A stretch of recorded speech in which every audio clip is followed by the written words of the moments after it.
4 PM news network में दोस्तों आपका स्वागत है। मैं हूं आपके साथ राशिद जहीर। आरोप जो लगते हैं कि भारतीय जनता पार्टी किस प्रकार की वॉशिंग मशीन है कि जो भी जाता है धुलकर आ जाता है। क्या ऐसा है? एक खबर बता रहा हूं, आप अंदाज़ा खुद कीजिएगा। अजीत पवार के बारे में पूरा देश जानता है कि प्रधानमंत्री जी ने क्या क्या कहा। अजीत पवार के साथ साथ उनकी पत्नी वगैरह को सबको क्लीन चिट मिल गई है और अब वो चुनाव लड़ रही हैं। किस में मिल गई है? बहुत बड़े घोटाले में, जिन घोटालों का जिक्र बाकायदा भारतीय जनता पार्टी के नेता बराबर कर रहे थे। और ये रिपोर्ट तो 3 महीने बाद आई है कि क्लीन चिट मिल गई है। जनवरी में ही मिल गई थी जैसे ही वो गए थे। अब आप देखेंगे, इसको छापा है वायर ने, और वायर ने बताया कि भाजपा से जुड़ने के बाद अजीत पवार परिजनों को सहकारी बैंक घोटाले में क्लीन चिट समेत अन्य खबरें। आप देखें खबर क्या है।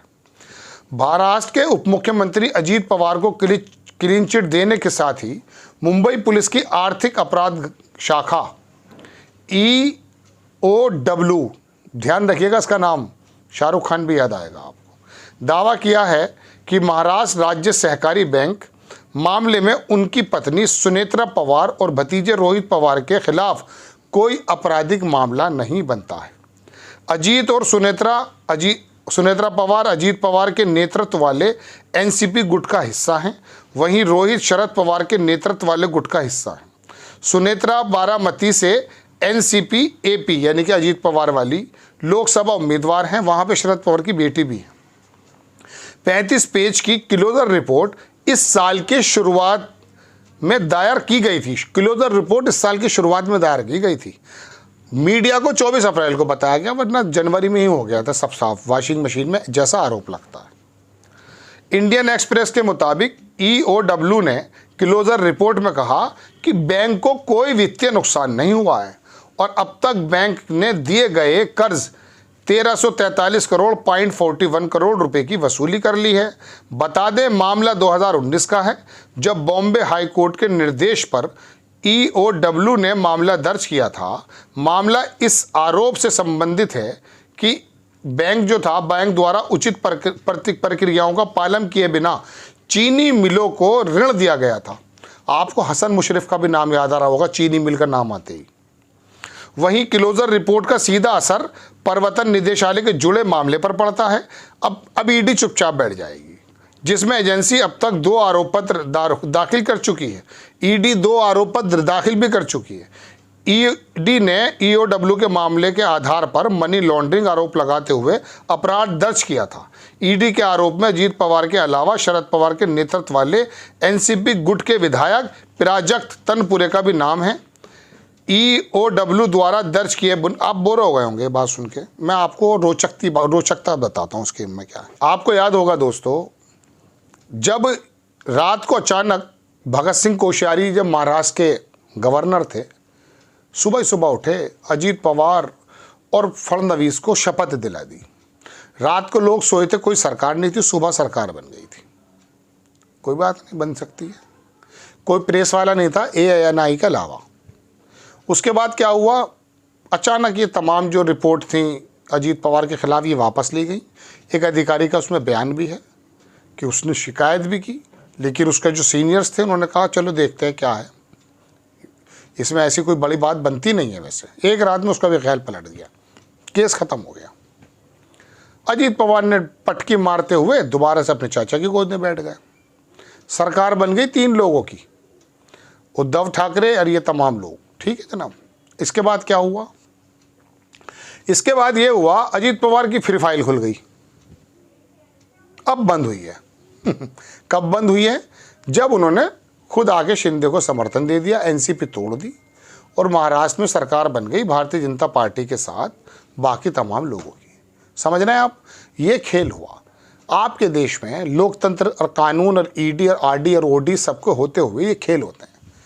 इस ED ने जो 2 आरोप पत्र दाखिल किए हैं, अब पुलिस ने तो मना कर दिया है, अपराध शाखा ने तो मना कर दिया, कोई केस नहीं बनता। वो जो 2 आरोप पत्र दाखिल किए थे दुनिया भर की दबिशें मार के, उनका क्या होगा? उनका ये होगा कि बेवकूफ़ बन गए आप। भाई आप 2 आरोप पत्र दाखिल भी कर चुके हैं और वह अपराध शाखा कह रही है कि कोई नहीं बनता कानून, कुछ भी अनियमितता नहीं पाई गई। आपको अनियमितता कैसे मिल गई?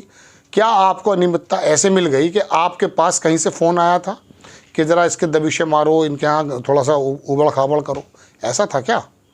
लोग यही आरोप लगाते हैं। तो ऐसा है देश के अंदर कि प्रधानमंत्री जी मध्य प्रदेश के दौरे में, मैं बारहा आपको बता चुका, अजीत पवार के बारे में कहते थे कि कुछ भी हो 70,000 करोड़ रुपए का तो घोटाला उसने ही कर रखा है। नाम नहीं लिया, लेकिन सहकारी बैंक का नाम भी लिया था फिर बाद में। ये तो बता मना कर रहे हैं। अब प्रधानमंत्री जी के पास सूचनाएं गलत आ गई थी या उस वक्त टेरराइज किया जा रहा था, 8 दिन या 5 दिन बाद ही उसको डिप्टी सीएम भी बना दिया था। लेकिन उसने भी कमाल कर दिया, अपने भतीजी और बीवी सबको घेर कर लाया, स्क्रीन चिट ली और चला गया। अगर पलटी मारेगा फिर खुल जाएंगी। तो ये जो नूरा कुश्ती चल रही है, तुम्हारा और मेरा राजस्व जो बर्बाद हो रहा है, अपराध शाखा के उन अधिकारियों के ऊपर क्या केस नहीं बनना चाहिए? उनको जेल में नहीं डाल देना चाहिए कि जब चाहे आप जो है केस खोल देते हैं, जब चाहे बंद कर देते हैं। कभी आपको फरिश्ता दिखने लगता है, कभी आपको मुजरिम दिखने लगता है।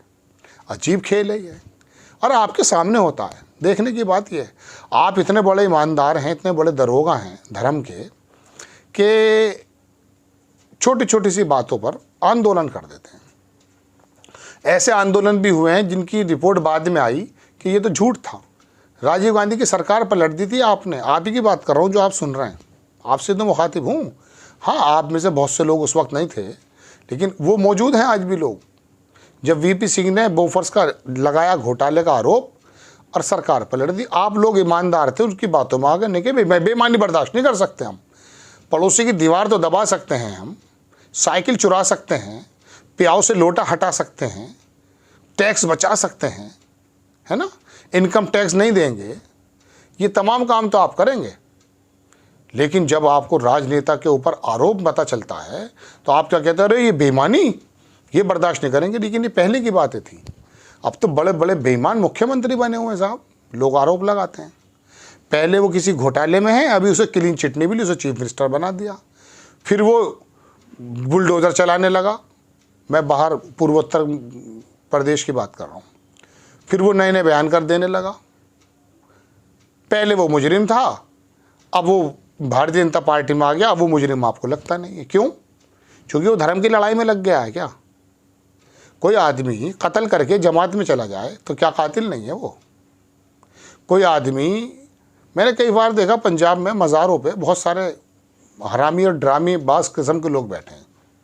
ये शब्द काट देना एडिटर। मैंने देखा मदरसों में पंजाब में बहुत बड़े शरीर लोग, उत्तर प्रदेश से भागे हुए लोग वहाँ पर बने हुए बैठे हैं। क्या वो मुजरिम नहीं है?